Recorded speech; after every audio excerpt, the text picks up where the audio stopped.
New Hope TV, your encounter with God. To understand. If you're not able to understand God's word, the word will not benefit you. That is why the book of Hosea chapter 4 verse 6 says, my people are being destroyed for lack of understanding. That understanding is understanding about God's word. It is not understanding about just one spiritual principle. It is understanding the whole word of God. That He is there. Whatever He has promised, He will perform. And such confidence, because you need to understand that when Abraham got a covenant promise from God that he will be blessed with a son or with a child who will be through him, that his descendants would be as much as the stars in the firmament and the sand by the seashore. He was able to understand the covenant promise of God, that He who promised is able to perform. That understanding was a fundamental or the foundation of his faith. So today you and I, if we are not able to understand God's word, we will not be able to really have any faith. So the parable, you need to understand another thing. The parable of the sower, that is in the book of Matthew chapter 13. There's one very interesting thing. If you look at the next parable, it is a parable about tares. Parable of the wheat and the tares. Next parable. There you need to understand one thing, that Jesus explains that also. What is the parable of the tares? He explains in Matthew 13, 36 to 43. So in this Matthew 13, 38, God says, the field is the world, and the good seeds are the sons of the kingdom sown by the Son of Man. So today, now you understand, the seed that God has sown in chapter 13, the sower has now matured into sons of God. Are you with me? There is a maturity that is taking place. That is a growth. That is a harvest that you're talking about. Hello? The seed that Lord has spread, that whosoever believeth in Him, whosoever receives Him, will have a right to become a son of God. That seed, when I receive it, then I am then bearing the harvest of becoming a son of God. Are you with me, my dear brothers and sisters? So this parable of the wheat and the tares is about the sons of the kingdom of God and the sons of the enemy. Who is God's enemy? Satan. So there are two types. When you read the word, there are sons of God and sons of the devil. When you read John 8:44, Jesus very clearly says, you are the son of your father, the devil. So this field, what is sown, the tares, are the sons of the evil one. And what is the other one? It is wheat. Are you with me? Wheat. God's word very clearly says, what is wheat which is sown? If wheat which is sown has to bear fruit, it has to die. Are you with me? The word of God says in the book of John chapter 12 verse 24, that unless a grain of wheat falls to the ground and dies, it remains as it is. But if it dies, it produces a harvest. So the wheat is a people who have died to themselves and are born again as sons of God, who are in this world. And the tares are the sons of the evil one, the devil. They all coexist at the same time. Are you with me? The servants suggested, let us go and pull out the tares. God said no. Because in your pulling out, you might also pull out and destroy the sons of God. Are you with me? It is like saying, let us go and throw brimstone and fire like God did in Sodom and Gomorrah. Are you with me? God never permitted that. Then the righteous Lot and his family would have died. Are you with me? So God said, wait. And He took them out before the vengeance came. Similarly, God is saying, don't pull out the tares, lest the good, the sons of the God, are also destroyed. So the punishment of God is going to come at another time. Are you with me? So when you look around you and you find the sons of the tares, who are sons of the devil, are more prosperous, are more intelligent, are more rich than you, do not worry. Hello? Are you with me? Do not worry, because you are a son of God, the wheat that chose to die and be born again and be sons and daughters of God. Are you with me? Often we compare with our people around us.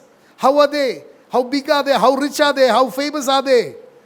Are you with me? How popular are they? That is not what God is going to say. Because God has permitted them also to coexist with you. But there will come a day when, as the Word of God very clearly says, He tells at harvest time, He tells the laborers, first go and pull out the tars, bundle them and burn them up. And then He says, gather the wheat into my barn. Hallelujah. You know, Pandate, the barn is the most precious place where food is kept. Are you with me? I remember in my family ancestral home in Kanjirapalli, the place where you keep rice is in the, is almost the center of the house. I don't know. I mean, I guess you all, Ara. That is where the food is. you need food. Food is so precious. So God says, gather them and bring them into my barn. A barn is a place of storage where things valuable are kept. You don't keep stones carrying in barns, but you keep things that are valuable to you, which are dear to you, which you need, you keep it in the barn. So you need to understand that, how important it is that the tars are the people of the world, and the wheat is actually the children of God. Hallelujah. And how did they become tars actually? That is also something you should need to understand. How did they become tars? They became tars because they fell into the first three categories of the ground where the seed was sown. If the sons of the children of God are the wheat that chose to die and bear a harvest for the glory of God, then the tars are the people who received God's word but fell on the wayside, fell on the stony ground, fell on the thorns. They constitute the tars. Are you with me, my dear brothers and sisters? So they all grow up. Today you look around, you will find all the tars and the wheat around. They're all in the same field. They're having the same rain, the same wind, the same climate. Everything is the same. But the quality of that tar and the quality of the wheat in the eyes of God are totally different. What is the difference? One, God sees kept for destruction. Are you with me? And the other kept for His own. That is a day when you need to understand that the harvest really takes place. Hallelujah. We also know from the Word of God that the last days, the angels will come with the harvesting, the sickle. Are you with me? The sickle to harvest. The sickle to harvest the wheat and take it to the barns. And the sickle also to harvest and to bind as sheaves to be burnt. Because it is nothing, it is worthless. Hallelujah. So that is why God says very clearly in Matthew 13:30, let both grow together until the harvest. And the time of the harvest I will say to the reapers, first gather together the tars and bind them in bundles and burn them. But gather the wheat into my barn. Matthew 13:30. So harvest. What is a harvest actually? It is the second coming of Jesus. The harvest time is the second coming of Jesus. Hallelujah. That is why in the book of Daniel chapter 7 verse 13, God's word very clear says, and behold, one like the Son of Man coming with the clouds of heaven. Daniel is prophesying. He is prophesying the second coming of Jesus. And Matthew 64 says, Jesus said to him, it is as you said. That is when he was tried. Are you the Son of God? He says, it is as you said. Nevertheless, I say to you, hereafter you will see the Son of Man sitting at the right hand of the power and coming on the clouds of heaven. How many of you are eagerly waiting for that day? Hallelujah. Hallelujah. Hallelujah. If you are wheat, then you will have the confidence that I am waiting for the harvest. So that from this field that is His world, you will now transport yourself into the barn which is in His house. Are you with me? Hallelujah. So the seeds in the parable actually is the sower. In the parable of the sower, the seed, like I told you earlier, has grown. the fruit or the glory is that the seed that God sowed, just like the seed, looking at Jesus, the word became flesh. God sowed his word into our lives. Are you with me? And that became flesh in the form of the born again person. Are you with me? With a spiritual body. You can't see him, you can see him, but you can't touch him because he's a spirit being. In the spirit realm, he's born again. So the sons of the kingdom are among the tars, like I told you earlier, with equal opportunity. Everybody is given equal opportunity. One to hear, to understand, to receive, and to believe. So the person who has complied with all that, first to hear, to understand, to receive God's word, and to believe. These are the people who, in the eyes of God, are the wheat. Because when you hear, when you receive, and when you believe God's word, and you need to understand that in fulfilling that word, there is a death that has to take place to you. Are you with me? There is a death to yourself, to your sinful nature, to your carnal nature. Because God says that anyone who is in Christ Jesus is a new creation. The old man has gone, and a new man in the image and likeness of Jesus has been created, has come into existence. Hallelujah. So, so they are the people who do not, who have sort of died to the world. As the word says in the book of Galatians chapter 2 verse 20, that I have been crucified with Christ. As much as Jesus died physically on the cross of Calvary, you and I have to die a spiritual death. In the sense that you die to sin. And then you live for righteousness. So you and I have people who have died so that you and I can be born again. The word of God very clearly says in the book of Revelation chapter 12 verse 9, so the great dragon was cast out, that serpent of old, called the devil and Satan, who deceives the whole world. He was cast to the earth, and his angels were cast out with him. So this world, when God cast out Satan, his seed also came along with him. Are you with me? When Jesus Christ came to the earth, God's word, the seed also came. Are you with me? Both are in the world today. And there is a time of the harvest. That is where you and I need to really wait upon that. Again, when you read, when God says, hear, listen, it is not just a suggestion, it is a command. And one of the places where God says as a command, is in Hebrew it's called Shema. Shema is a command to the people of Israel. And one typical command is Deuteronomy 6 verse 4. Hear, O Israel, the Lord thy God is one. Are you with me? It is a command. Hallelujah. So the essence of the whole law is contained in that God is one. And when you read again the book of Deuteronomy, chapter 10 verse 12 to 13, you find that what is written here is a core of the Torah, the Jewish. I mean, it's the same as the first 6 books. So you need to understand there, what does God say? See, when you read God's word, you must understand it. Many people, they don't understand when they read.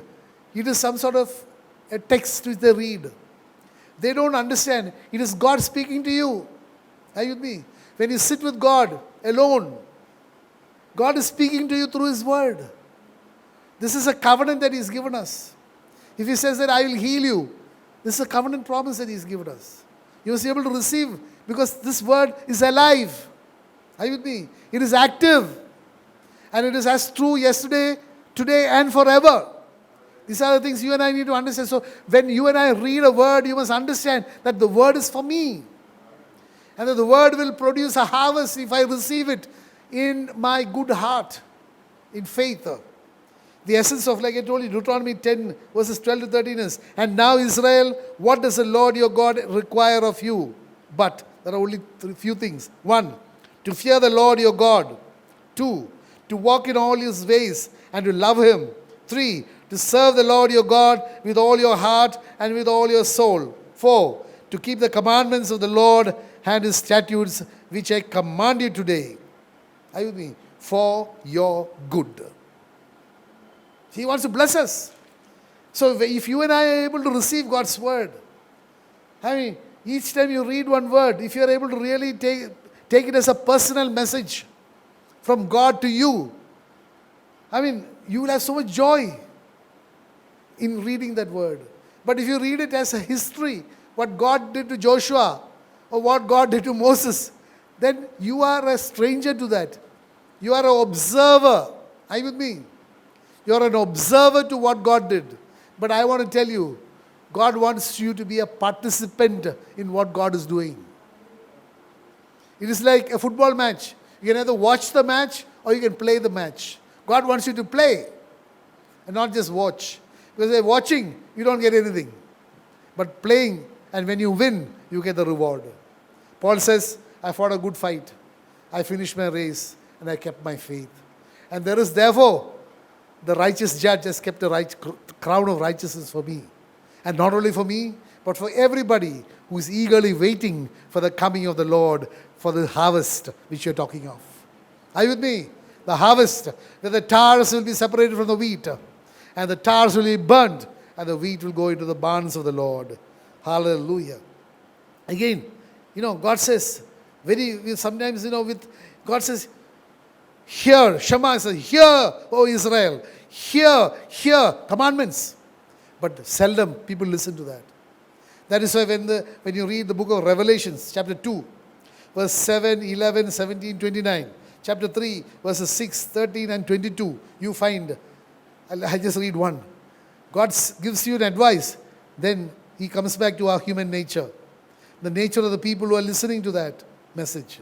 And then he says, he who has a ear, let him hear what the Spirit says. He who has a ear, you listen. Are you with me? He says, hear, O Israel, the Lord thy God is one God. But if you have a ear to listen, you listen. Because if you listen, you're going to be benefited. If you don't listen, you're going to suffer for that. You read that, every word ends. Revelations 2, 7, 11, 17 and 29. Revelations 3, 6, 13 and 22 ends with, he who has a ear, let him hear what the Spirit says. Today I want to tell you, if the Spirit is talking to you, I would urge you, listen. Because the words that you hear are spirit and they are life. Hallelujah. The book of Revelation chapter 3 verse 20 says, Jesus says, behold. Behold is actually listen. Are you with me? Behold, is actually kelka. What does he say? I stand at the door and knock. If anyone hears my voice and opens the door, I will come in to him and he will dine with him, and I will dine with him and he with me. What does he do? You have to open the door. And then what you have to listen. I stand at the door and knock. If anyone hears my voice, are you with me? You have to hear. Hear, O Israel. Today, you must open the hearts, the door of your hearts, and hear the Lord. Listen to his words. Then he says, I will come and dine with you and you with me. So it is only because this dining with Jesus changes your whole situation. Are you with me? God dining with you changes your situation. Let's see the word in the book of Luke chapter 24, verse 30 and 31. He broke bread and their eyes were opened. Are you with me? And 45, he opened their understanding that they could comprehend the scriptures. So when you dine with the Lord, your eyes will get opened. Are you with me? And when your eyes are opened, he will give you the ability to comprehend the scriptures. Today, you and I need to fellowship with God. If you and I are not able to do that, then you are losing out so much of the blessings. You may have all the paraphernalia of religion, all the things that you do outwardly. As the word correctly says, it is an outward form of religion. But that is not acceptable to God. God wants an inward circumcision of your heart, so that you and I are identified with who you belong to. Are you with me? It is not the physical God wants. He wants a spiritual. He does not want this physical man. He wants a spiritual being in you. Because God is spirit, you are spirit. He wants your spirit because spirit is eternal. The body is temporal. It will get disintegrated. Either it will get disintegrated into mud, earth, or it will get disintegrated into ashes, your physical body, depending upon what method of disposing of the body that takes place. But there is a spirit that cannot be destroyed. And that is what God wants. Because God is eternal. Are you with me? He wants your eternal being, the spirit that is in you. And that revelation can come only, one, by fellowshipping with God and breaking bread with God, eating with God. Eating what? Man does not live by bread alone, but by every word that proceeds from the mouth of the Father. And then He will open your eyes to comprehend what you ate. Are you with me? He will open your minds to understand. There is no point eating and then not understanding what it is. So both, He will give you the ability to eat, to receive God's word, to what He is sowing into your life. It will come into good ground. And He will give you the ability to have a harvest by understanding what it is. If you do not have understanding, you are destroyed. So the understanding of God's word is so primarily important for you to benefit from what you hear. Again, when you read the book of Ephesians chapter 1, 18 to 19, again, the prayer there is so beautiful. It says, let the eyes of your understanding that may be enlightened, that you may be able to, three things. One, comprehend what is the hope of your calling. If God has called you, He has called you to abundance of His blessings. Are you with me? Two, to understand what is the glory that is waiting to be manifested in you, who are His inheritance. Are you with me? He wants you to understand how much of glory is there stored, not in you as a person, but in the word that you are going to receive. Because the word became flesh and we beheld the glory. So how much of ability is going to give you to receive God's word and the glory of that word to manifest. Third, for you to know what is the awesomeness of the power that He's giving you by the Spirit of the living God. Are you with me? The same Spirit that raised Jesus from the dead. He is giving you the exceeding greatness of the power toward everyone who believes in Jesus. All this comes from one thing, the eyes of your understanding being enlightened. That is why God says, if you do not understand this parable, how can you understand all the other things that I am going to speak to you? And this understanding is what? You must prepare, you must till your ground. When you till the ground, you remove all obstructions. When you look at a typical farmer of olden days, the cattle, they till the ground. All the stones are removed, the weeds are removed. Anything that is harmful for the sprouting of the seed is removed. Similarly, in your own life, in our own lives, there will be so much of things that have to be removed. Are you with me? Which is not pleasing in the eyes of God. All those things should be removed. We must till. Tilling also means a breaking of the ground. Are you with me? You must be broken. Hello? A breaking, because unless you break the ground, the seed cannot germinate. It will fall on hard-heartedness. Hello? Hard-heartedness was the reason, when you read the word in the book of Hebrews chapter 3, hard-heartedness was the reason why the children of Israel, above the age of 20, other than Caleb and Joshua, could never step into the promised land.